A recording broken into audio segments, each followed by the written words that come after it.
Today, we're going to dive into the mind of one of ancient India's greatest medical architects, the physician known simply as Charaka. Okay, let's start with a pretty big question. What if all the secrets to living a balanced, healthy life, what if they aren't some new age discovery at all?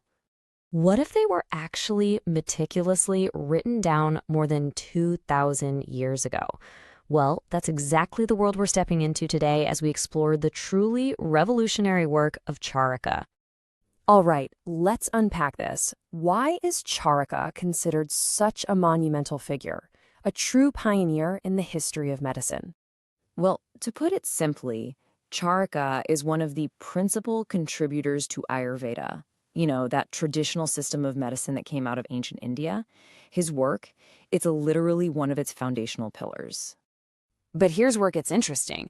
While his work is absolutely legendary, the man himself is, well, he's kind of shrouded in mystery. So who was this person behind the legend? And that brings us to this really fascinating puzzle of Charaka's identity.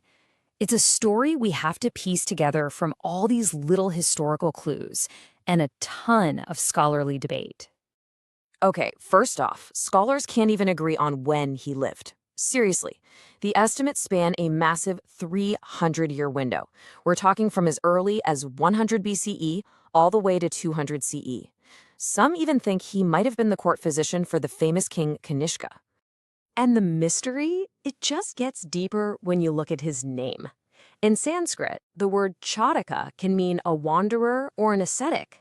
So this has led some scholars to believe it wasn't even a personal name, but maybe a title for this tradition of wandering physicians who took their knowledge from town to town. The questions just keep piling up when you look at his origins. Was he from Kashmir, like some ancient texts hint? Or maybe he was connected to the famous University of Taxila? The truth is, we just don't have a definitive answer, which, only adds to the whole legend. So, okay, beyond the mystery of the man himself, what about his actual medical philosophy? Well, it all centered on one incredibly powerful concept: balance. Right at the heart of Charaka's entire system is this concept of the doshas. His theory was that our bodies are governed by three fundamental principles, or humors. When they're in balance, you've got health. But when that balance gets disturbed, that's when illness shows up. So these three doshas are Vata, which is the principle of movement. You can think of it like wind. Then you have Pitta, which is all about transformation and metabolism, kind of like bile. And finally, there's Kapha, the principle of stability and lubrication, which corresponds to phlegm. For Charaka, health was just this delicate dance between these three forces. And this entire philosophy, plus so much more, was all laid out in his absolute masterwork, this massive encyclopedic text called the Charaka Samhita.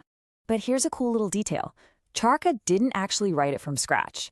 What he did was revise and edit an older, much lesser-known text, the Ayurveda Samhita. It was Charaka's version that really took off and became famous. And then, centuries later, another author named Dridabala came along and added 17 more chapters, but the name, the Charaka Samhita, that's the one that stuck. And trust me, the contents of the Samhita are just full of surprises.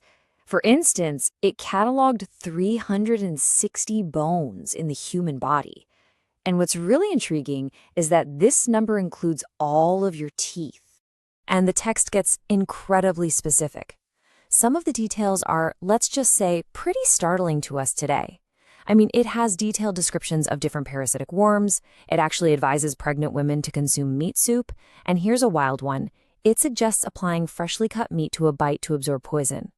The book details over 150 medicinal substances that come from animals, including the meat of foxes and crocodiles.